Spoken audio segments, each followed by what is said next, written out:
आज हम लोग लेनिन के नई आर्थिक नीति पर चर्चा करेंगे। ठीक है।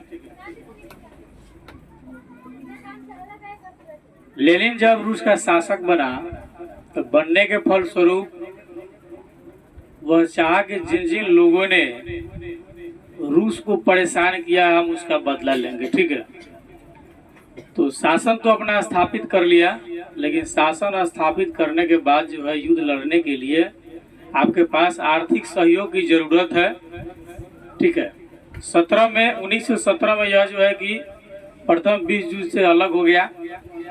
ठीक है। अलग होने के फलस्वरूप इन्होंने अपना शासन स्थापित भी किया। इनका विदेश मंत्री बना ट्रॉट्स्की। ठीक है। दोनों बहुत ही समझदार लोग थे। उन्होंने बड़ी बड़ी जो जमीन के जो टुकड़े थे जो जमींदार लोग हड़प करके रखे थे सारे जमीन को किसान मजदूरों के अंतर्गत बांट दिए। ठीक है। बांटने के फलस्वरूप उन लोग युद्ध के लिए जो है अपने साम्राज्य में साम्यवाद लागू कर दिया। ठीक है। कि यदि हम युद्ध लड़ेंगे तो पहले हमारे पास आर्थिक स्टॉक रहना चाहिए। इसलिए उन्होंने मजदूरों की सहायता से फैक्ट्री के उत्पादन पर नियंत्रण स्थापित कर लिया और किसानों पर भी नियंत्रण लगाया और किसानों से बलपूर्वक जो है टैक्स वसूला जाता था। लेकिन लेनिन का यह नीति काम नहीं किया। किसान परेशान होकर के जो है वसूली के भय से अपना अनाज जो है गोदाम में ही आग लगा करके जला दिया। ठीक है। जलाने के फलस्वरूप रूस में त्राहिमाम मच गया। लोग अन्न के बगैर जो है मरने लगे, भूख से मरने लगे। वहाँ की जनता भूख प्यास से जो है त्राहिमाम होकर के बहुत सारे मरने लगे। उसके फलस्वरूप विदेशी सहायता लिया गया, लेकिन विदेशी सहायता के बावजूद भी काफी लोग भूख और प्यास से मर रहे थे और क्रांति की विरोध सुनाई पड़ने लगी। लेनिन बहुत स्वप्नदर्शी था, दूरदृष्टि था, वह बहुत दूर तक सोचता था। ठीक है। जब क्रांति के विरुद्ध उसको सुनाई दिया तो इससे वह जो है तत्काल संभल गया और सोचने लगा। लेनिन ने अपनी नीति में संशोधन किया। ठीक ना।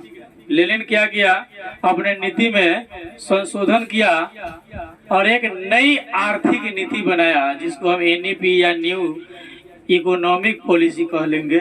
ठीक है। नई आर्थिक नीति बनाया 1921 में। ठीक है। तो लेनिन और उसके विदेश मंत्री थे ट्रॉट्स्की, दोनों के सहमति से जो है एक नीति बनी। ठीक है। जिसका नाम हुआ नई आर्थिक नीति। आर्थिक आप समझते हैं जिससे अर्थ की व्यवस्था होती है, हम लोग अपने भाषा में पैसा पूंजी समझ ले। ठीक है। चाहे वो जिस क्षेत्र से हम अर्जित करें, लेकिन ये स्टॉक में रहना चाहिए। ठीक है। वही नई आर्थिक लगाया। ठीक है। तो लेनिन और ट्रॉट्स्की के इच्छा अनुसार 1921 में नई आर्थिक नीति की घोषणा किया गया। ठीक है। क्योंकि जो लेनिन की सरकार जो है बेल्शेविक पार्टी की सरकार थी, बाद में बेल्शेविक पार्टी का नाम बदल करके साम्यवाद कर दिया गया। यह जनता के हित की बात सोचती थी और मूल रूप से यह सर्वहारा वर्ग का पक्ष का बात करता था। तो जब उन्होंने टैक्स वसूलना शुरू किया तो जनता में त्राहिमाम मच गई। लोग टैक्स देने के भय से जो है अनाज इत्यादि को जला देते थे। जनता भी उनका विरोध करने लगा। लेनिन इसे जो है कि तुरंत सुधर गया और एक कुशल सामाजिक चिंता के तहत उन्होंने स्पष्ट रूप से देखा कि तत्काल पूरी तरह अगर समाजवादी व्यवस्था अगर हम लागू करते हैं तो एक साथ सारी पूंजीवादी व्यवस्था से टकराना संभव नहीं है। ठीक है। अगर हम युद्ध में जा रहे हैं, हम अकेला हमारा शत्रु 10 है तो हम जीतेंगे क्या, हम हारेंगे नहीं। लेकिन हम सोच रखे हैं कि हम जीत करके आएंगे, हारेंगे नहीं, तो फिर एकाएक टकराना पड़ेगा। तो वही लेनिन सोचा कि एकाएक जो है सारी समस्याओं से टकराना जो है उचित नहीं है। ट्रॉट्स्की भी ऐसा ही चाहता था, इसलिए दोनों ने मिलकर 1921 में नई आर्थिक नीति बनाया, जिसमें मार्क्सवादी मूल्यों में कुछ हद तक समझौता करना पड़ा, ठीक है। लेकिन वास्तव में पिछले अनुभव से सीखकर और व्यवहारिक कदम उठाया उन लोगों ने, ठीक है, जिसको हम नई आर्थिक नीति कहते हैं, ठीक है। नई आर्थिक नीति में जो उन्होंने नीति लगाई, सबसे पहली थी कि किसानों से अनाज ले लेने के स्थान पर जो है एक निश्चित कर लगाया गया। जो किसानों से टैक्स लेते थे, ठीक है, लेनिन की सरकार, उन्होंने कहा कि अनाज के बदले एक निश्चित टैक्स देना है, ठीक है, और बचा हुआ जो अनाज है वह किसान का होगा, वह इसका मनचाहे इस्तेमाल कर सकता है, जहां मर्जी होगा किसान अपना बेच सकता है, उसकी जिम्मेदारी है, अब उस पर हमारा कोई अधिकार नहीं है। जबकि पहले था कि जबरदस्ती जो है बलपूर्वक किसानों से अनाज वसूला जाता था, इसलिए किसान ने जो है वसूली की डर से अनाज में ही आग लगा दिया, ठीक है। नई आर्थिक नीति जब बनाया लेनिन ने, तो उन्होंने कहा कि अनाज के बदले एक निश्चित कर देगा लोग किसान, और बचा हुआ जो अनाज होगा वह किसान को होगा, वह अपनी इच्छा अनुसार जो है, वह अपनी इच्छा के अनुसार जब चाहेगा उस अनाज का उपयोग कर सकता है, खरीद सकता है, बेच सकता है, इसकी जवाबदेही किसान की रहेगी, ठीक है। यद्यपि यह सिद्धांत कायम रखा गया कि जमीन राज्य की है। पूर्व काल में कहा कि जो भी जमींदारों को जो जमीन है सारे किसानों में बांट दिया गया, ठीक है। लेकिन जब नई आर्थिक नीति बनाया तो उन्होंने यह कायम रखा कि जमीन राज्य की है। जमीन किसकी है? राज्य की है। फिर भी व्यवहार में जमीन किसान की हो गई। व्यवहार की दृष्टि से इसका उपयोग कौन कर सकता है? किसान। लेकिन जमीन है किसका? राज्य का है, ठीक है। तीसरा जो नीति लगाया कि 20 की संख्या से कम कर्मचारियों वाले जो भी उद्योग चल रहा है, ठीक है, उसमें यदि किसी उद्योग में 20 से कम कर्मचारी काम कर रहे हैं, ठीक है, किसी भी उद्योग में जिसमें 20 से कम कर्मचारी यदि काम कर रहे हैं, ठीक है, तो वह उद्योग जो है व्यक्तिगत चला सकता है, उस पर सरकार का कोई नियंत्रण नहीं रहेगा। 20 से अधिक अगर है तो उस पर सरकार का नियंत्रण होगा। लेकिन वैसे उद्योग जिसमें 20 से कम कर्मचारी यदि काम कर रहे हैं तो वह व्यक्तिगत उद्योग होगा, उसका मालिक केवल एक व्यक्ति होगा, वह अपना उद्योग चला सकता है। चौथा नीति जो लगाया वो ये था कि उद्योगों का विकेंद्रीकरण कर दिया गया। जितना उद्योग, जैसे एक उद्योग था तो 3, 4, 5, 6, 7, 8, 9 मतलब फैला दिया उसको, ठीक ना। उद्योग को क्या कर दिया गया? विकेंद्रीकरण कर दिया गया, ठीक है। और निर्णय और क्रियान्वयन के बारे में विभिन्न इकाइयों को काफी छूट दिया गया। अलग अलग इकाइयों को छूट दिया गया कि आप निर्णय ले सकते हैं, हमसे भी सलाह मशवरा ले सकते हैं, लेकिन आप भी निर्णय ले सकते हैं। कई सारे क्षेत्र को निर्णय का अधिकार दे दिया, ठीक है। और उद्योग को विकेंद्रीकरण कर दिया गया, क्योंकि जो भी विवेकशील लोग होते हैं उसको मालूम है कि जहां उद्योग बृहत मात्रा में होगी, ठीक है, वहाँ का विकास बहुत तेजी से होगा। जहाँ उद्योग फैक्ट्री इत्यादि नहीं रहेगा वहाँ का विकास बहुत धीमी गति से होगा। तो उन्होंने उद्योग को क्या कर दिया? विकेंद्रीकरण कर दिया। पांचवा नीति जो था लेनिन का वो ये था कि विदेशी पूंजी भी सीमित और तौर आमंत्रित किए गए, ठीक है। मतलब विदेशी पूंजी जो है सीमित तौर पर आमंत्रित किया गया। जितनी जरूरत थी उतना अनुसार, उसके अनुसार से जो है उन्होंने विदेश से पूंजी मंगवाया, यानी दूसरे देश से पैसा मंगवाया कर्ज के तौर पर। जब हमारा काम हो जाएगा तो हम फिर वापस कर देंगे, ठीक है।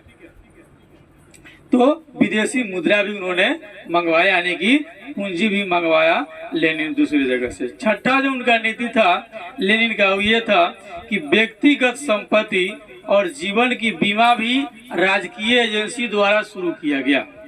ठीक है, कौन कौन काम? एक बीमा, ठीक है, और दूसरा व्यक्तिगत संपत्ति, एक संपत्ति का जो अकेला कोई मालिक है, ठीक है, वह, और बीमा राजकीय एजेंसी द्वारा जो है कि शुरू किया। मतलब यह सरकार के अधीन होगा। यह क्या होगा?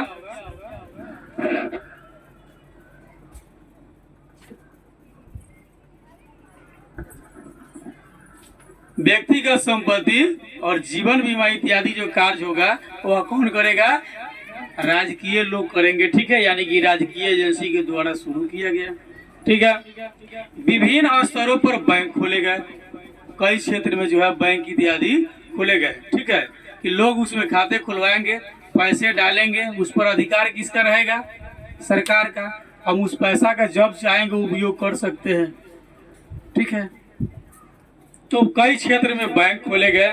ट्रेड यूनियन की अनिवार्य सदस्यता समाप्त कर दी गई। पहले था कि नहीं, ट्रेड यूनियन में सदस्यता जरूरी है, तो उन्होंने ट्रेड यूनियन की सदस्यता को समाप्त कर दिया। कौन? लेनिन। ठीक है, इस प्रकार से नियंत्रण करने के बाद जो है इनका नई आर्थिक नीति बहुत ही सराहनीय रहा। ठीक है, नई आर्थिक नीति इनका जो है बहुत सराहनीय रहा। इसे बहुत काफी मात्रा में कृषि और उद्योग के क्षेत्र में वृद्धि हुआ। नई आर्थिक नीति से किस किस क्षेत्र में वृद्धि हुआ? ठीक है, कृषि और उद्योग के क्षेत्र में वृद्धि हुआ। इस नीति से कृषि और औद्योगिक क्षेत्र में वृद्धि हुआ।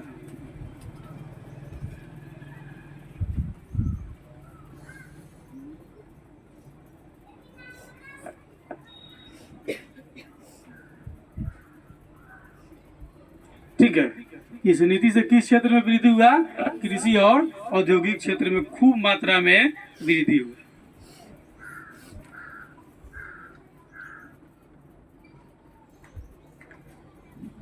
ठीक है, अब इसकी सराहना होने लगी चारों तरफ कि लेनिन की नई आर्थिक नीति काफी अच्छा है। ठीक है, हालांकि लेनिन की इस नीति का आलोचना किया जाता है, लोग ने आलोचना भी किया, लेकिन लेनिन ने इसका जवाब देते हुए कहा कि 3 कदम आगे बढ़कर और 1 कदम पीछे हटना भी 2 कदम आगे रहने के बराबर है। अगर 3 कदम हम आगे बढ़े, ठीक है, और 1 कदम यदि पीछे भी हट जाते हैं, फिर भी हम 2 कदम आगे हैं। ठीक है, 1924 ईस्वी में लेनिन की मृत्यु हो गई। ठीक है, लेनिन का मृत्यु कब हो गया? 1924 ईस्वी में लेनिन की मृत्यु हो गई। ठीक है, लेनिन का मृत्यु 1924 ईस्वी में लेनिन का मृत्यु हो गया। ठीक है, कब मृत्यु हो गया? 1924 ईस्वी में लेनिन की मृत्यु हो गई। तो मृत्यु के बाद उसके उत्तराधिकार की समस्या हो गई कि अब उनके स्थान पर कौन रहेगा। ठीक है, कई सारे समूह अलग अलग क्षेत्र से आए, कई सारे नेताओं के बीच ये बात हुई और यह गंभीर संघर्ष चल रहा था। इस संघर्ष में स्टालिन की विजय हुई। ठीक है, इसके बाद किसकी विजय हुई? स्टालिन की। ठीक है, 1929 ईस्वी में ट्रोट्स्की को निर्वासित कर दिया गया, हटा दिया गया, और 1930 ईस्वी के दशक में लगभग वे सभी नेता खत्म कर दिए गए जिन्होंने क्रांति में और उसके बाद के वर्षों में महत्वपूर्ण भूमिका निभाई थी। राजनीतिक लोकतंत्र तथा भाषण और प्रेस की स्वतंत्रता नष्ट हो गई। पार्टी के अंदर भी मतभेद को बर्दाश्त नहीं किया जाता था और स्टालिन कम्युनिस्ट पार्टी का महासचिव था। स्टालिन जो लेनिन के मरने के बाद जो उसके उत्तराधिकारी में विजयी पाया, वह जो है किस पार्टी का सचिव था? तो स्टालिन जो है कम्युनिस्ट पार्टी का महासचिव था, यानी कि ये दूसरे पार्टी का महासचिव था।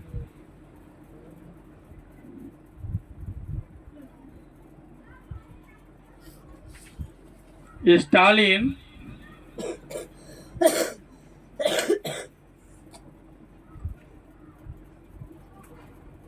कम्युनिस्ट पार्टी का यह महासचिव था।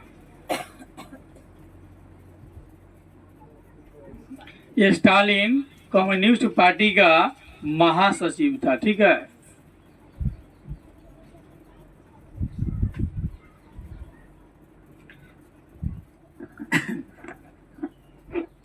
उन्नीस सौ 53 ईस्वी में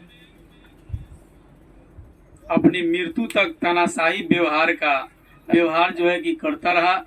इस घटना का सोवियत संघ में समाजवाद के निर्माण पर जो है प्रतिकूल प्रभाव पड़ा और इससे ऐसी विशेषता उभरी जो मार्क्सवाद और क्रांति के मानवतावादी आदर्श के उल्टा था।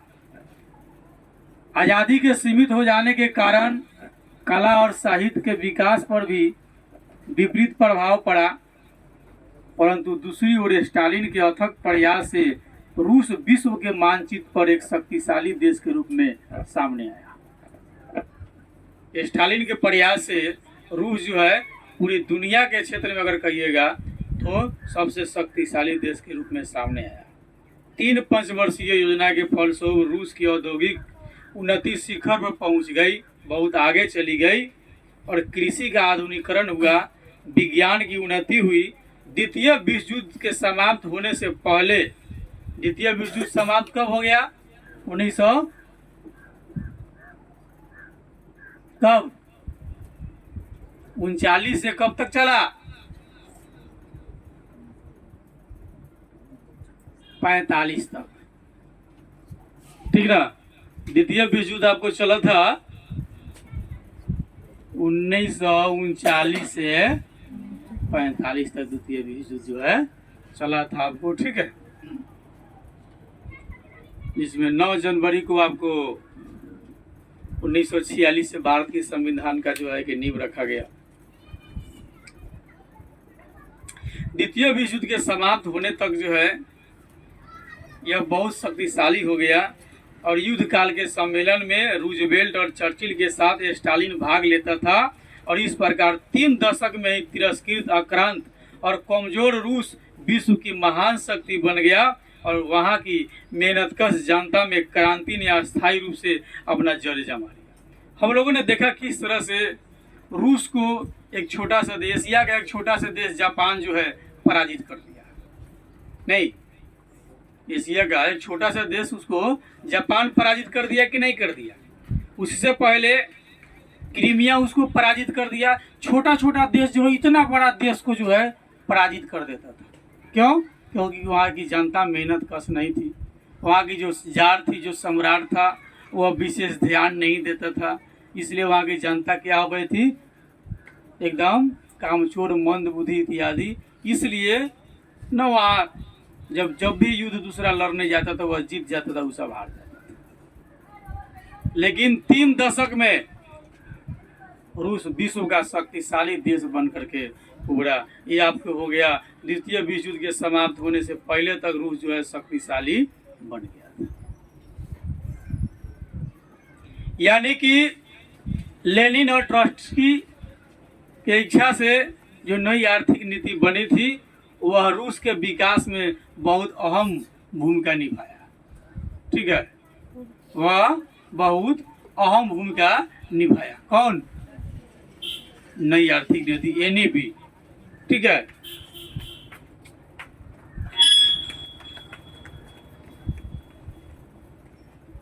ठीक है। और फिर हम लोग हिस्ट्री से रिलेटेड अगले दिन चर्चा करेंगे। आप लोग याद रखिएगा, आज हम लोग मूल रूप से चर्चा कर रहे थे सर्वहारा वर्ग से रिलेटेड। बोल्शेविक पार्टी सर्वहारा वर्ग का समर्थक रहा।